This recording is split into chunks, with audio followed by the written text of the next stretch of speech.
Olá, olá, meus alunos. Estamos de volta. Mais uma aula aqui pela LAC Concursos. Hoje vamos trabalhar o tema da aplicação da lei no espaço. Última aula, falamos sobre a aplicação da lei no tempo e agora a aplicação da lei no espaço. Quando trabalhamos o tempo, vimos que dois são os princípios básicos sobre a questão. Quais sejam? Princípio da irretroatividade e princípio da imediaticidade. Há princípios que não são absolutos, pois é possível a retroatividade, lei nova ser aplicada a fatos pretéritos, e também é possível, excepcionalmente, a ultratividade, a norma já revogada continuar a ser aplicada depois do término da sua vigência. Ok? Agora, quando nós falamos sobre lei no espaço, o tema que, ou melhor, o princípio que surge é o princípio da territorialidade. Princípio da territorialidade. Princípio da territorialidade. O que diz esse princípio? Simples. Norma brasileira é aplicada em território brasileiro. Observe, nós estamos falando aqui sobre a aplicação da lei no espaço. E aí, considerando o espaço, a regra geral, muito óbvia. Norma brasileira se aplica no território brasileiro. Como regra, não há que se imaginar a possibilidade da norma brasileira ser aplicada em território estrangeiro. E, da mesma forma, não havemos de considerar a possibilidade de uma norma estrangeira ser aplicada em território brasileiro. Soberania dos Estados. Correto? Princípio da territorialidade. Território brasileiro, aplica-se norma brasileira. Esse princípio, entretanto, como todos os outros que nós vimos, não é absoluto. Não é absoluto. É possível, excepcionalmente, que a norma brasileira seja aplicada fora do Brasil. Evidentemente, se a lei estrangeira a autorizar.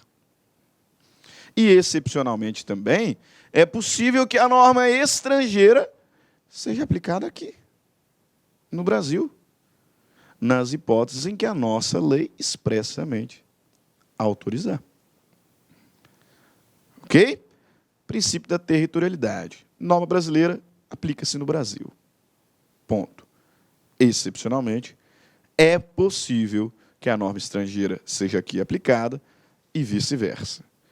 Se a norma brasileira expressamente autorizar, se a norma estrangeira expressamente autorizar. E aí, sobre a aplicação da lei no espaço, eu separei aqui para esse bloco 3 artigos da LINDB. Artigo 7º, artigo 8º e o artigo 9º, que muito nos interessa. Na verdade, 7º, 8º, 9º e 10. Artigo 10, ok? Primeiro artigo, artigo 7º, muito relevante, bastante cobrado em concursos públicos. Portanto, atenção, marque aí no seu vademecum. A lei do país em que domiciliada a pessoa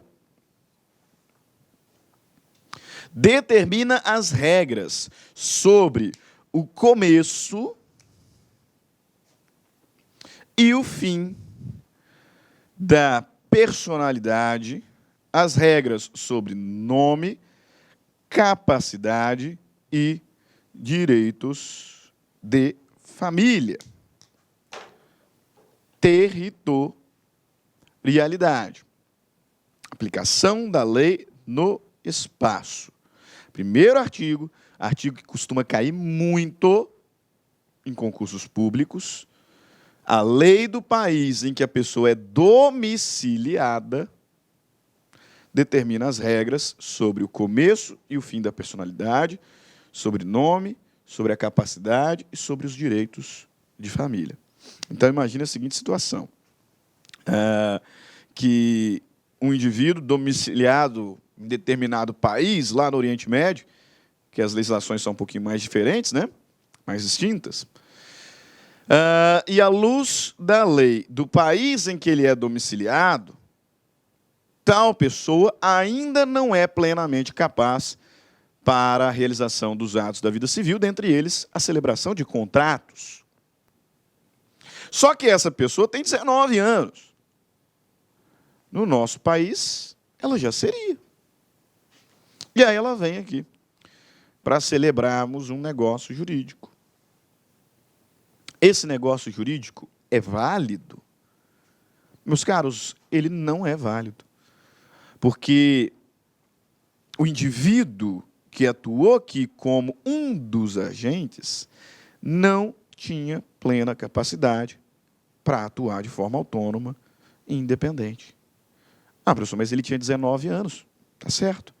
Só que no país onde ele é domiciliado, a regra sobre a aquisição da capacidade é que ela se dá apenas aos 21 anos.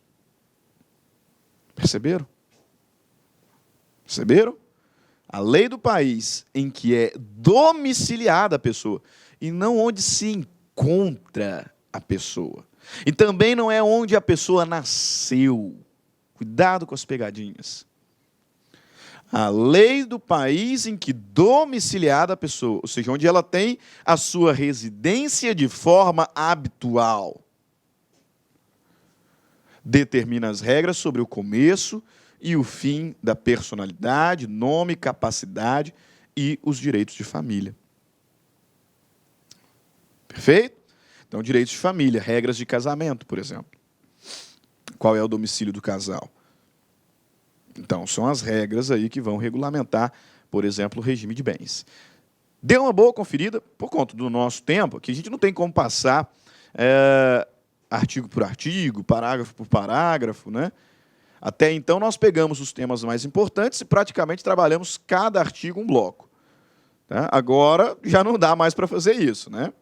São 30 artigos, não dá para gravar 30 blocos sobre LINDB. Então, veja bem, expus aqui a regra, não deixe de ler os parágrafos, tá?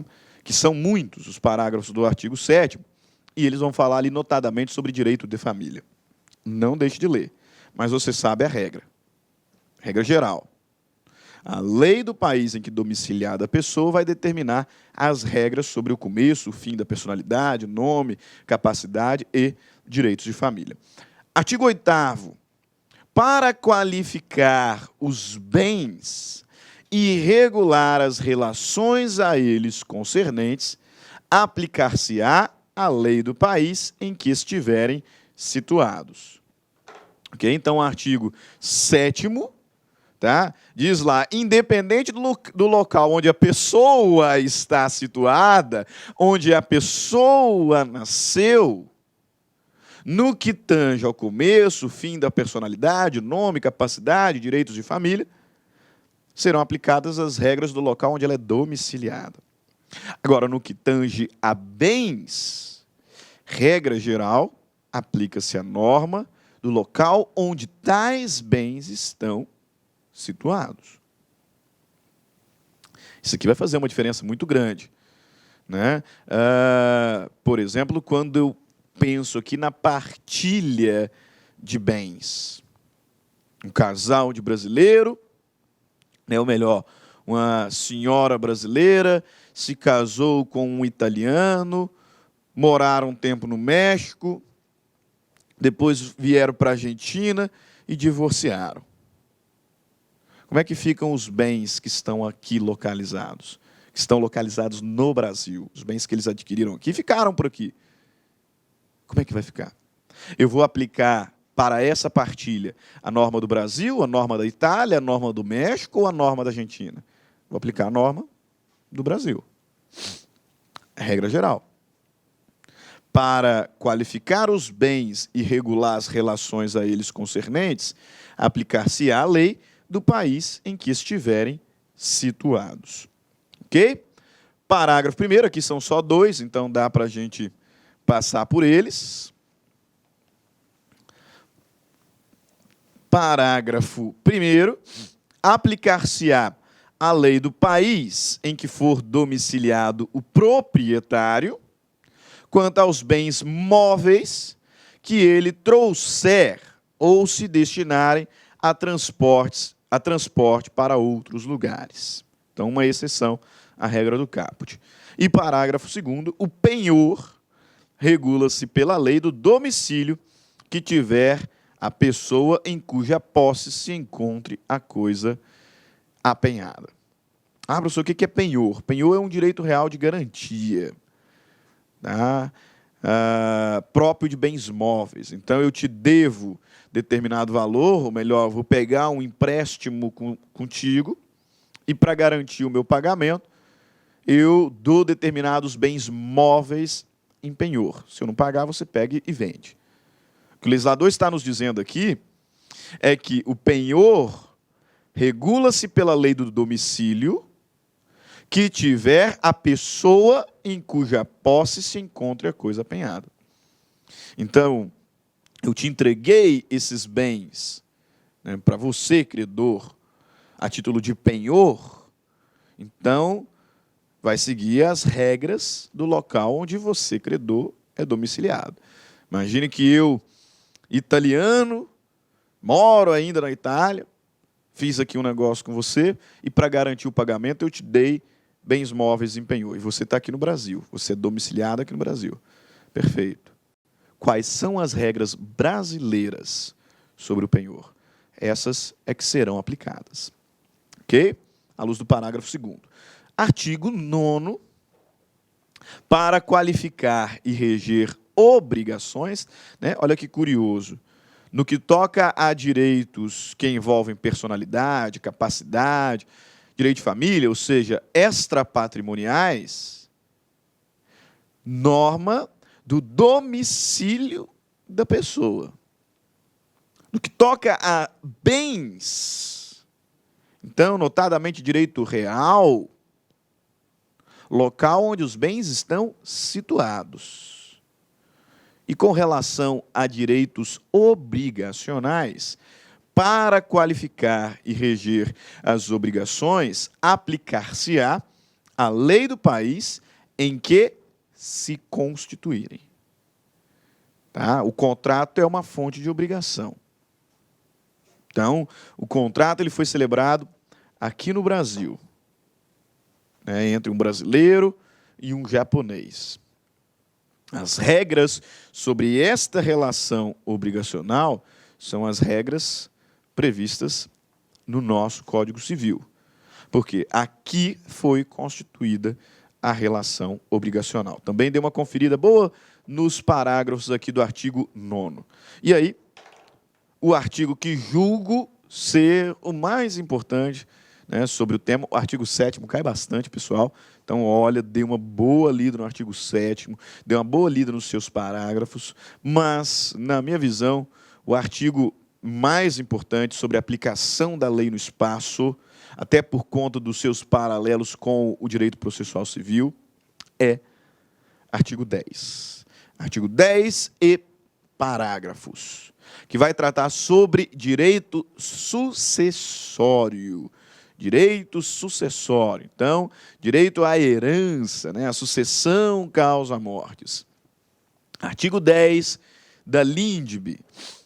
A sucessão por morte ou por ausência obedece à lei do país em que domiciliado o defunto ou o desaparecido, qualquer que seja a natureza e a situação dos bens. A sucessão por morte ou por ausência obedece à lei do país em que domiciliado o defunto ou desaparecido, qualquer que seja a natureza dos bens móveis e imóveis e a situação deles, ou seja, onde eles se localizam. Perfeito? Então, voltemos lá àquela situação da brasileira que se casou com um italiano, moraram um tempo lá no México, depois se mudaram para a Argentina, voltaram para o Brasil. E aqui no Brasil, o marido faleceu. Vamos fazer um inventário. Quais serão as regras sucessórias aqui aplicadas? As regras do Brasil. Por quê? Porque o casal estava domiciliado aqui. Veja lá, a sucessão por morte ou por ausência obedece à lei do país em que domiciliado o defunto ou o desaparecido, qualquer que seja a natureza e a situação dos bens. Então, se ele era domiciliado aqui no Brasil, aplica-se a lei do Brasil. Professor, perfeito. Os bens estão aqui, eles eram domiciliados aqui também no Brasil, aplica-se a lei brasileira, pô, princípio da territorialidade. Qual que é a tamanha importância desse artigo para mim? E por que que o senhor entende que existe uma probabilidade alta de ser cobrado na minha prova? Por conta da exceção. Por conta da exceção. Observem o seguinte. Olha só o que o legislador vai nos dizer no parágrafo 1º. Regra importantíssima.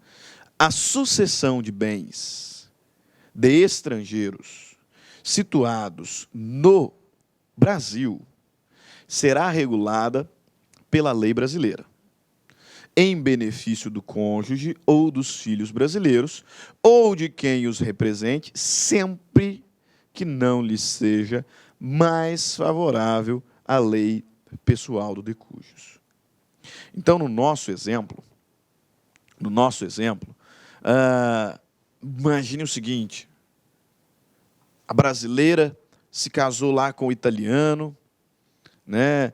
E aí foram lá para a Itália. Moraram lá na Itália. Brasileira, com seu esposo italiano e com seus filhos italianinhos lá. Beleza. Só que o casal tinha bens aqui no Brasil. Bens imóveis e bens móveis. E ocorreu que o italiano faleceu. Faleceu. Como é que vão ficar os bens imóveis e os bens móveis localizados no Brasil? Pessoal, entenda o seguinte. O legislador diz que, quanto aos bens localizados aqui no Brasil, serão aplicadas as regras brasileiras. Serão aplicadas as regras brasileiras. E aí que entra a questão que eu dou o devido destaque por conta do direito processual. O direito processual civil vai nos trazer ali algumas regras de competência internacional. Ele vai elencar um rol de matérias que podem ser julgadas tanto pelo judiciário brasileiro quanto pelo judiciário estrangeiro. É o que nós chamamos de competência internacional concorrente. Algumas matérias ali que podem ser julgadas tanto aqui no Brasil quanto fora do Brasil, concorrente. Mas ele também nos traz, o Código de Processo Civil, um rol de matérias que só podem ser julgadas pelo Poder Judiciário brasileiro. Pelo Poder Judiciário brasileiro. É o que nós chamamos de competência exclusiva. Competência exclusiva. Nessas hipóteses, nessas situações, o Poder Judiciário estrangeiro não pode apreciar, não pode julgar. E se eventualmente julgar, aqui no Brasil não será cumprido. Porque não existe a menor possibilidade deste julgamento ser homologado. Não cabe ação de homologação de decisão estrangeira. Por quê? Porque era uma hipótese de competência exclusiva. Compreenda o seguinte, naquele rol de competência concorrente, se o processo for julgado fora do Brasil, tem como ser aplicado aqui, tem como ser executado aqui. Propõe-se uma demanda de homologação de decisão estrangeira e fechou, beleza. Agora, competência exclusiva, não. Por que estou falando disso? Porque entre as causas de competência exclusiva, nós encontraremos a partilha de bens em direito sucessório localizados no Brasil. O legislador processualista vai dizer que, no que toca aos bens localizados no Brasil, somente o Poder Judiciário brasileiro terá competência para realizar a partilha. Então, a brasileira que se casou com um italiano, eles compraram bens aqui, tem bens móveis, tem bens imóveis aqui, certa feita mudaram de volta para a Itália, lá tiveram seus filhos, blá, blá, blá, e o italiano morreu. Esses bens, aqui localizados, só podem ser partilhados no Brasil. Só podem ser inventariados no Brasil. Competência exclusiva, porque se esse processo for desenvolvido na Itália, a decisão italiana não poderá ser cumprida aqui. Estamos diante de uma hipótese de competência exclusiva. Não há possibilidade da decisão italiana ser homologada nesse contexto. O processo terá que ser ajuizado e terá que se desenvolver aqui no Brasil. Competência exclusiva. Ok, professor, onde que o senhor quer chegar? No seguinte, muito embora o processo certamente será desenvolvido aqui no Brasil, é possível que a lei material estrangeira seja utilizada para a realização da partilha. Olha só a exceção à territorialidade. Eu estou no Brasil, bens localizados no Brasil, o processo será aqui desenvolvido e eu vou trazer uma lei estrangeira para aplicar. Pelo princípio da territorialidade, lei brasileira se aplica no Brasil, lei estrangeira se aplica no estrangeiro, por uma questão de soberania.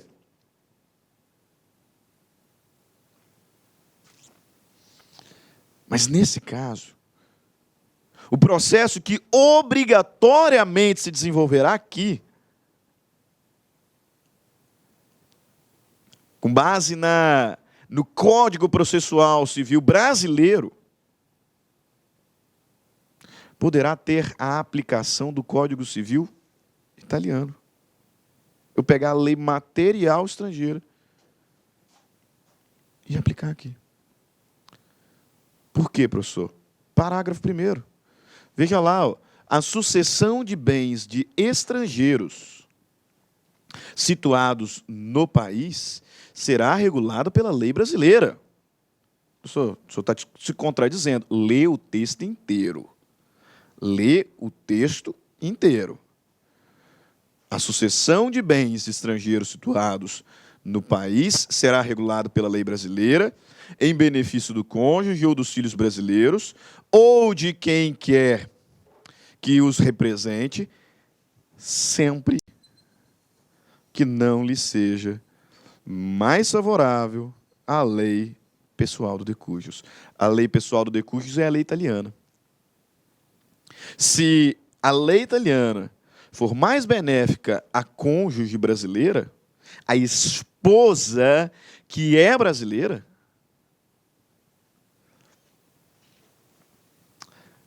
os bens localizados aqui no Brasil serão inventariados aqui no Brasil, à luz do Código de Processo Civil brasileiro, só que considerando as regras do Código Civil italiano. Por quê? Porque ele é mais benéfico. Perceberam? A sucessão de bens estrangeiros situados no país será regulada pela lei brasileira em benefício do cônjuge ou dos filhos brasileiros, ou de quem os represente, sempre que não lhe seja mais favorável a lei pessoal do decujus. Se a lei italiana for mais benéfica à esposa, que é brasileira, a viúva, o Código Civil italiano será aqui aplicado em exceção ao princípio da territorialidade. Ok? Para concluir, parágrafo 2º, a lei do domicílio do herdeiro ou legatário regula a capacidade para suceder. A lei do domicílio do herdeiro ou do legatário, regula a capacidade para suceder. Ok? Beleza? Então, falamos aqui sobre a aplicação da lei no tempo. O tema vai até o artigo 19 da LINDB, ok? Mas nesse bloco aqui, trabalhamos apenas artigo 7º, 8º, 9º e artigo 10, que para mim é o quarteto fantástico, tá? São os 4 artigos bem prováveis de caírem na sua prova. Perfeito? Então é isso aí. Nos vemos numa próxima aula, aqui pela LAC Concursos, ainda estudando a lei de introdução às normas do direito brasileiro. Grande abraço a todos. Fiquem com Deus. Tchau, tchau.